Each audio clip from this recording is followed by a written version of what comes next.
بسم اللہ الرحمن الرحیم۔ جو شخص بستر پر لیٹے تو یہ 6 دعائیں ضرور پڑھے۔ نبی اکرم صلی اللہ علیہ وسلم نے فرمایا، جو شخص بستر پر لیٹے اور اللہ کا ذکر نہ کرے تو یہ قیامت کے دن اس کے لیے حسرت اور ندامت کا سبب ہوگا، یعنی اسے افسوس ہوگا۔ یہ 6 دعائیں ضرور پڑھا کریں۔ لا الہ الا انت سبحانک انی کنت من الظالمین۔ یہ دعا 1 مرتبہ پڑھا کریں۔ سبحان اللہ، یہ دعا 33 مرتبہ پڑھا کریں۔ الحمدللہ، یہ دعا 33 مرتبہ پڑھا کریں۔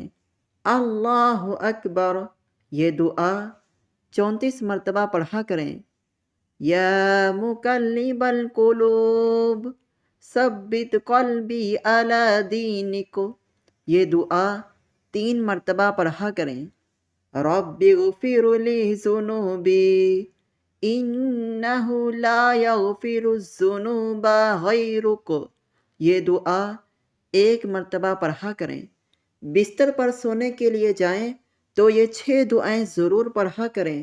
قیامت کے دن حسرت اور افسوس سے بچ جائیں گے اور اللہ کے ہاں آپ لوگوں کا شمار کامیاب لوگوں میں ہوگا۔ السلام علیکم ورحمۃ اللہ وبرکاتہ۔